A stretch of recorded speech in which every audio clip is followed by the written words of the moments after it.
Hey everybody, welcome back to the channel. So this is going to be a two-part review for Avengers Endgame because it's a really long movie and I don't want this video to be like 30 minutes long, so I'm going to break it up a little bit and we'll do a two-part review. So this is going to be part one of my Avengers Endgame review. So the movie opens right away with Hawkeye, Clint Barton, on his farm with his family that we saw back in Avengers Age of Ultron. But now his kids are a little bit bigger and he's teaching his daughter archery, and it's really kind of a sweet moment. And then it's revealed that his family gets dusted when Thanos does his snap at the end of Infinity War. And it's a really great moment to remind us that Clint is a family man, and it gives his motivation for his character throughout the rest of the film. And it helps us kind of understand the downward spiral that he takes to becoming Ronin. And it kind of really emphasizes his character and lets us kind of have a little bit more sympathy for him throughout the rest of the film. So I really like this cold open. It's really sad and tragic, but it catches us up with Clint real quick. And then we pick up with Tony and Nebula on a ship in space, because they were the only two that didn't get dusted at the end of Infinity War on Titan. And so they're trying to get back to Earth, and I just love Tony and Nebula together in this opening scene. It's a real subtle moment, but I love when Tony goes to offer her the last bag of food, and she just like looks at him and like shakes her head, and then she lets him eat the last bit of food. And then when he falls asleep on the floor, she picks him up and puts him in the chair, and you can see the emotions on her face. Like, it's so subtle. Karen Gillan's acting so subtle, but she knows he's going to die, and she feels really bad about it. So she gives him the last bit of food. She puts him in the chair to let him rest. And, because she knows there's nothing she can do about it, and she's, mostly a machine at this point, so food probably isn't a huge priority. She probably will live a little bit longer than him. So it's such a great moment. And I'm just going to say it, Nebula is my MVP of this whole movie. I love her character. I love the character arc. I've really liked her ever since Guardians of the Galaxy 2, and I just think I think Karen Gillan really shines in this. She gets to show off what she can do acting-wise, and it's just, and then there's that small little moment where she and Rocket reunite, knowing that they lost the rest of their family. There are only two ones left, and so she's just brilliant in all these subtle moments, and I really love this opening with Tony and Nebula. And then we get Deus Ex Machina. Captain Marvel comes in to rescue them and brings the ship back to Earth. And she brings them back to the Avengers headquarters. And so if you're a little confused about this, then you didn't see the end credit scene of Captain Marvel movie, where Carol shows up at Avengers headquarters. And I'm just assuming they told her, what happened, and that Tony's missing somewhere in space. I don't know, or how did she know where in space to look? Did Nebula send out a signal somehow? I'm not really sure. It's just kind of like Captain Marvel to the rescue. But she does save Tony's life, and so we get some good Captain Marvel at the beginning of this film. She kind of like bookends the movie. And then so with the help of Nebula and Rocket, the Avengers figure out where Thanos is. And so they want to go and attack him to get the stones back, to bring everybody back. But when they find him, he's already destroyed the stones. And it's kind of a devastating moment for the Avengers. And there's a little touching moment between Thanos and Nebula where, he says he may have judged her too harshly, and then Thor goes for the head, and you can kind of see maybe a little bit of a tear coming down. She's a little bit sad, even though she hates him. Nebula and Gamora have a weird, complicated relationship with Thanos where they hate him, but he is also kind of their father figure, and so it's very complicated emotions. So I really like that subtle little moment too.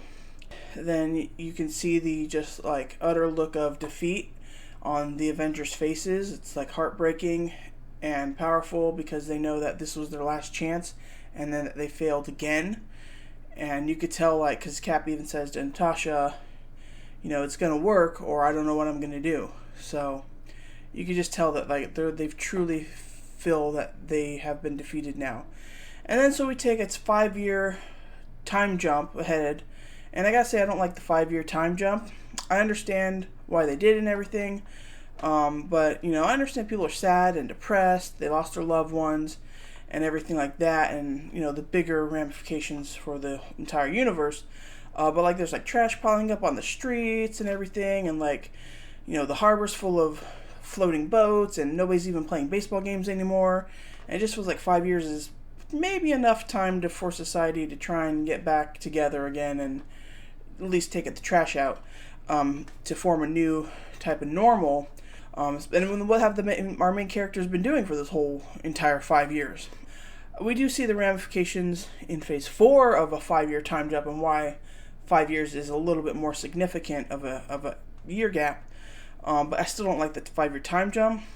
And then, so by accident, Scott Lang gets out of the quantum realm thanks to a rat. And then, he has no idea what's going on, and he's concerned about Cassie, and there's like a little touching moment where he reunites with his daughter Cassie, who is now like a teenager and all grown up because 5 years is gone. And so I kind of understand that also, why the 5 years works.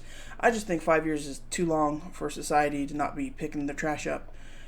And they should be generating less trash anyway because there's less people. But anyway, so it's a really good touching moment. And so Scott comes back. And then we get a great scene where we learn that Natasha has been running the Avengers headquarters. And she has these like holographic meetings with Nebula and Rocket. Okoye is here. Rhodey and Carol Danvers, Captain Marvel.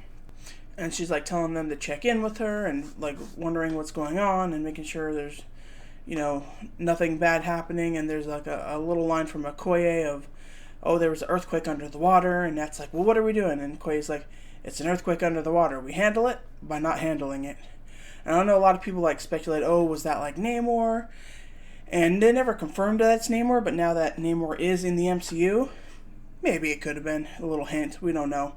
But so Nat's doing this kind of mission thing out of headquarters, and she's got Rhodey like running around looking for Clint Barton. And then Steve comes in, and I really just love the progression of their friendship they've had throughout the MCU, where they start off kind of, there's a little bit of mistrust there in Winter Soldier, but then they build a friendship out of it. And then I love in Civil War where she goes to meet him at Peggy's funeral. She says, I just didn't want you to be alone. So I really just love the way their friendship has grown throughout the MCU. They really are kind of like, in a way, best friends. And I really love it, and the conversation that they have about, if she doesn't do this, then what does she do? And how they don't know how to move on because, part of them feels responsible for not being able to stop Thanos and stop all of this. And so I really love that scene. And then Scott shows up, and I guess he must have drove the van across country because he was in San Francisco and they're in New York.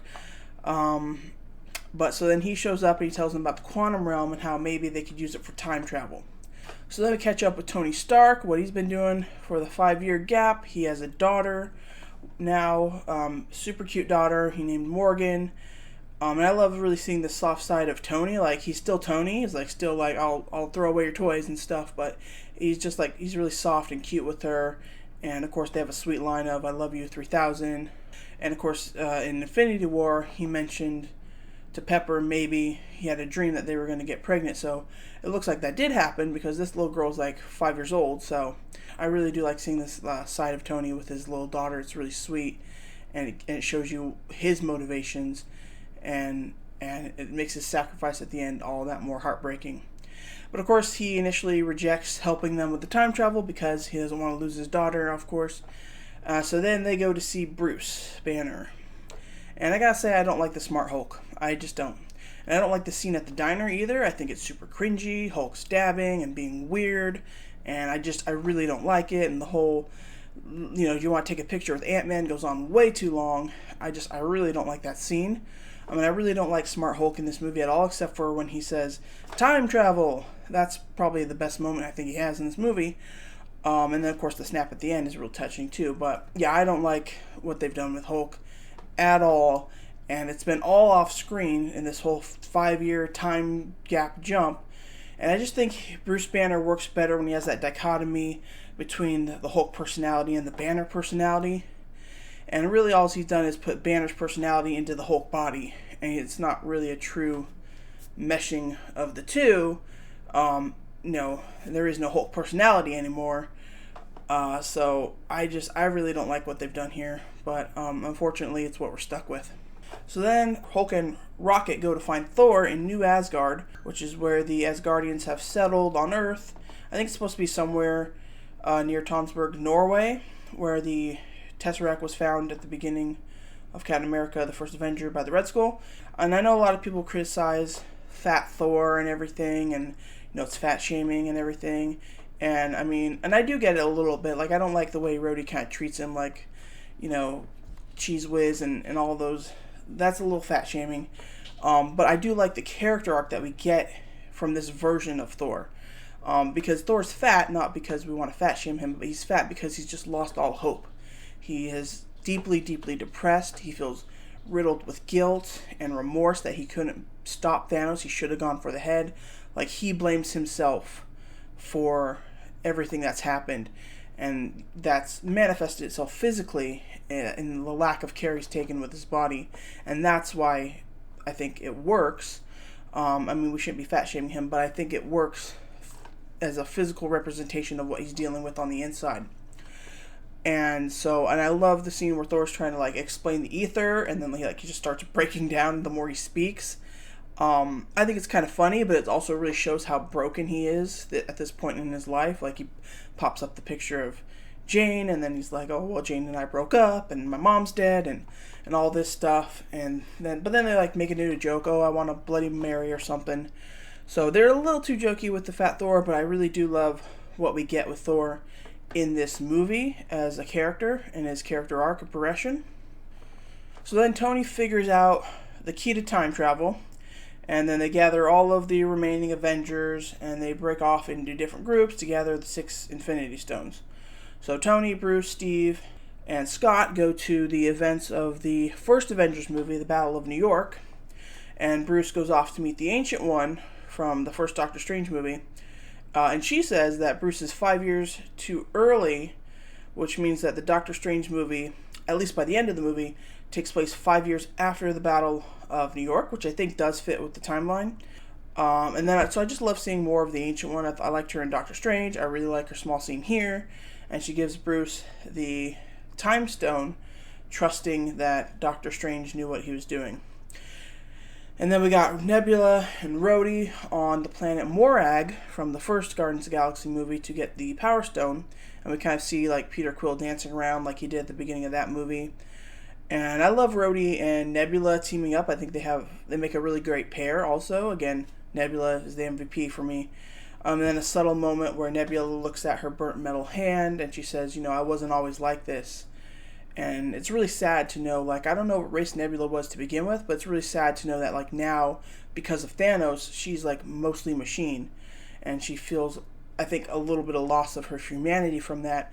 And Rhodey kind of, tries to reassure her a little bit. And so I really like that relationship. Again, I just love Nebula in this movie. But then we do meet the 2014 version of Thanos, Gamora, and Nebula.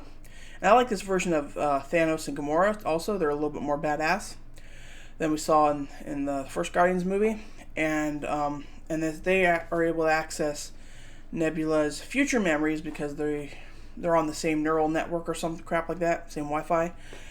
And so first off, I like that neither Thanos nor the Ancient One are phased by the time travel aspect. They're like, oh, this is time travel. They've come from the future. Yeah, that's just normal. So I kind of like that aspect because. To normal humans, time travel, oh my god, that's crazy. But to these, the Ancient One's thousands of years old, and Thanos is from space, and they're just yeah, time travel, that's reality, that's possible. So I just kind of like that kind of, they don't question it. So then past Thanos learns about his future, and he says that's destiny fulfilled. And so then they hijack future Nebula to try and stop the Avengers from finishing the time heist and then doing future Thanos' snap. Whew, okay, so then we see the events that happen after the first Avengers, where they stop Loki and everything. It's kind of a cool behind the scenes of what really went on. And Steve is able to get the Mind Stone scepter by saying Hail Hydra, which is a moment from the comics. And it's also taking what he's learned along the way. And then I do like the fight we get where Cap versus Cap, he's fighting himself. That's kind of fun. And then we see Thor escorting Loki, and then Tony tries to get the Tesseract, but then something goes wrong. And then Loki ends up stealing the Tesseract again. So, which will lead directly into the Loki show. And we also get a cameo from Alexander Pierce, played by Robert Redford from Captain America: The Winter Soldier. And that's kind of fun. And there's a lot of little cameos in this movie, and I think that pop up from actors throughout the MCU, which I think are a lot of fun. So then Thor and Rocket are back on Asgard during the events of Thor: The Dark World to extract the ether from Jane. And I gotta say, they don't explain the ether very well. Like, Thor mentions it's a sludge or something, and it's supposed to but how is the reality stone in it? How is the reality stone a stone if the ether is fluid? Because I think all of these things are just vessels for the Infinity Stones. Like the Tesseract is a container for the Infinity Stone. The Scepter is a container for the Mind Stone, and the necklace for the Time Stone and all that. So is the ether, this fluid ether, a container for the Reality Stone, or do you have to compress the ether? I'm not really sure. They don't ever explain why it's fluid, but then it's in a stone on the glove. But anyways, so Thor has a little panic attack, and he runs into his mom. And I really like this scene of him talking to his mom because it's exactly what he needs at this moment. And so Frigga says to him, "We all fail at who we're supposed to be. The true measure of a person is if they succeed at who they are." And I love that because it fits Thor perfectly, because ever since that first Thor movie, he's always felt the pressure of being king and leader of Asgard, but never really truly feeling that he's earned it or wants it even. And so, he learns that give up those expectations that Odin had and the Asgardians have of him. And by the end of the film, he lets Valkyrie take over as king because he knows that he's just that's not who he's supposed to be. He needs to find out who he is, which I thought we were going to learn in Thor: Love and Thunder, but anyway. So Thor isn't meant to be the ruler, he's meant to be a hero. And before he leaves, he reaches out to grab Mjolnir, and he gets it, and it proves that he's still worthy, which, proves to him that he still has what it takes to be a hero. And so it's a really great character arc for Thor. I really enjoy it. And so, yeah, I really like, between Ragnarok, Infinity War, and Endgame, I really like the character arc that we get. It's really, I call that the true Thor trilogy, because it's really a great character arc for Thor. So then we get Tony and Steve. They decide to go back further into the past to the 1970s to get the Tesseract, and then they also need more pin particles so they can go back to the future. And so they go to Camp Lehigh, which is where Steve was trained in the first Captain America movie, and we know that from Winter Soldier, he found the secret S.H.I.E.L.D. base in that movie, so they go in to get the Tesseract and more Pym particles. And we briefly see a de-aged Hank Pym, which is kind of fun again. And then we see Steve sees a younger Peggy Carter, and that reminds him of the life that he could have had with Peggy and the life that he missed out on. And I just love seeing Peggy again. And it says her title reads director, so I'm not sure if that means that at one point she was the director of S.H.I.E.L.D., like the Nick Fury of S.H.I.E.L.D., because I would love to see Peggy Carter as the Nick Fury of S.H.I.E.L.D. in the 70s. I think that would make for a great show. They should totally bring back Agent Carter and do that. That'd be great. But yeah, this reminds Cap of the life that he missed out on, and makes him a little bit envious of Tony, that Tony in this 5-year gap got to live that simple life, marry Pepper and have a kid. And you can see that that's what Cap really wants at this point. So then Tony grabs the Tesseract, and then he runs into his father, Howard Stark. And Robert Redford said earlier that the Tesseract had been S.H.I.E.L.D. property for 70 years or something. And so Tony runs into a younger version of Howard Stark, and it's really a great scene where we see Howard, is talking about having a baby, which is going to be Tony. And Tony gets to tell him that he has a kid too, and you can see that he's just longing for this conversation with his father. And it really completes Tony's arc that he's had throughout the MCU of reconciling the issues that he had with his father, thinking his father was cold and harsh and never loved him. And now he even says, looking back, I just remember the good stuff. And so he understands, now that he's a father, he understands Howard a little bit better, and he just wants to remember the good moments. So I really love that we get to see this, finish this character arc for Tony and his father that's been set up since even the first Iron Man movie. So it's really good. I like seeing young Howard Stark and everything. And we also get a brief scene of Jarvis from the Agent Carter show. The actual character Jarvis, not the voice. So that's always fun too. And then Clint and Natasha are the ones to go to Vormir to retrieve the Soul Stone. But I gotta say, why did they send the two most human people who have no superpowers, that have never been to space, to the most foreign planet where they don't know what to expect at all? Like, this should be Thor or Nebula, or even try to get Captain Marvel to go. Like, I feel like the only reason is because we need Natasha to die. And Clint is the closest to her, so he has to go with her. But, like, it really does make, like, no sense why the two most human people would go to the most foreign planet place where they have no idea how or what to expect from the Soul Stone. But so they have to sacrifice Natasha, which I kind of don't like.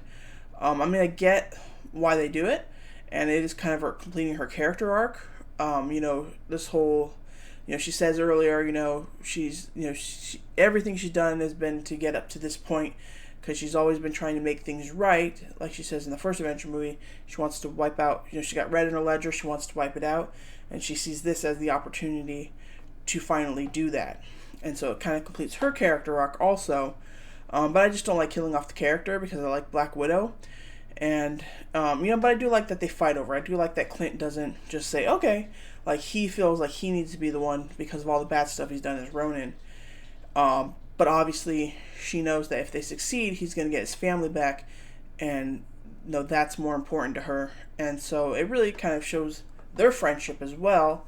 And I like that Clint feels guilty about it, but he got the Soul Stone at the expense of losing his best friend and his partner. So I understand why they killed off Nat. I just don't like it.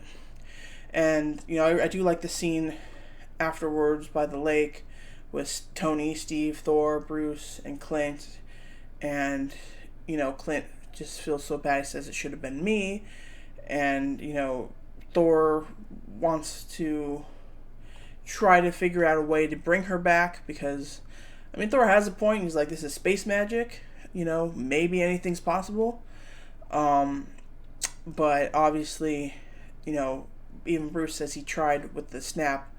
Obviously, it's not going to happen, and they've lost Nat. And Tony asks, if she had a family, and Cap says, yeah, us.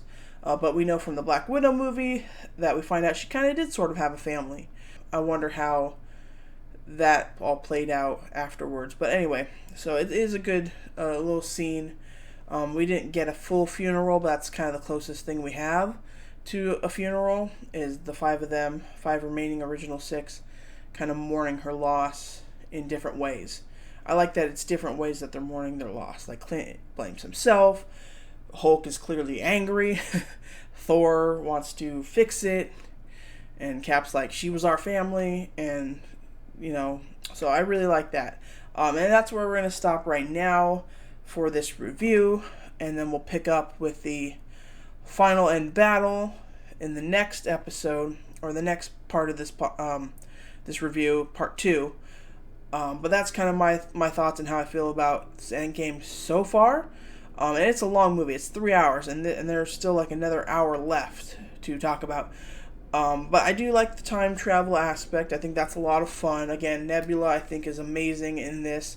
Karen Gillan really gets to shine with her acting skills. She gets to play 2 Nebulas. Again, I like seeing this version of Gamora. She's a little bit more hardened, a little bit more badass.